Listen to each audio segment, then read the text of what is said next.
देखो बेटा, आप लोग एक चीज देखो, ये टाइम है और वर्क है, ठीक है। और टाइम और वर्क आप लोग कभी ये पढ़े हैं, आप लोग कभी ये पढ़ते हैं, आप लोग पढ़ते हैं सब्जेक्ट में, लेकिन हकीकत में ये है कि सही समय पर, आप लोग को बार बार हम ये कहते हैं कि सही समय, ठीक है। तो समय तो एक है ही, सही समय कहाँ रखिए, मान लीजिए सही वक्त या सही टाइम, सही समय, सही समय पर सही कार्य, ठीक है। तो आपको एक सही टाइम पर सही काम करना है, ठीक है। अगर सही टाइम पर अगर आप काम कर रहे हैं तो फिर आप जिंदगी में कामयाब रहिएगा, और नहीं तो कोई उपाय ही नहीं। मान लो हम बार बार एक चीज और समझिएगा आप लोग, जैसे ऐसे समझिए कि सही समय पर क्या चाहिए आपको, सही समझ चाहिए, ठीक है।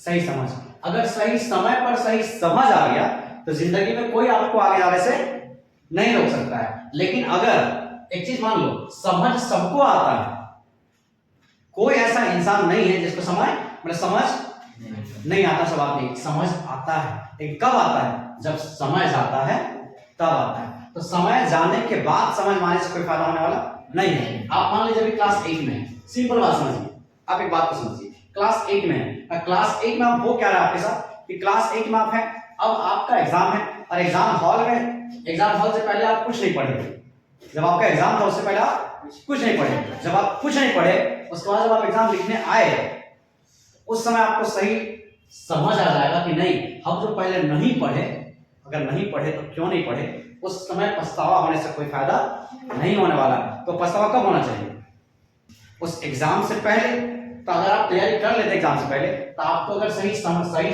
पर सही समझ आ जाता तो फिर कोई पछतावा नहीं होता, आप आराम से एग्जाम देते। वैसे ही पूरी जिंदगी है। जैसे माँ बाप है, माँ बाप की इज्जत के लिए हम बार बार कहते हैं, माँ बाप हैं, अगर आज माँ है, कोई कह सकते मेरी माँ नहीं मरेगी, मरेगी, माँ मरेगी, पिताजी मरेंगे, सारे लोग मरेंगे, ठीक है। लेकिन अगर वो आज हैं तो आपको अगर एक काम करते थोड़ा सा ना, तो आपको नहीं समझ में आता है। लेकिन अगर समय मतलब उनके जाने के बाद ही आपको समझ में आ जाए कि नहीं मेरी माँ जो कहती थी वो सही है, तो फिर क्या फायदा, तो अब है नहीं। इसीलिए जब भी जो भी काम कीजिए, आप सही समय के रहते हुए काम कर लीजिए। अपने आप के अंदर जो समझदारी आनी चाहिए आपके अंदर, वो सही समय पर आ जाए। अगर सही समय पर आ जाए तो फिर आप कामयाब हो गए, और नहीं तो फिर आपको कोई कामयाब नहीं कर सकता है।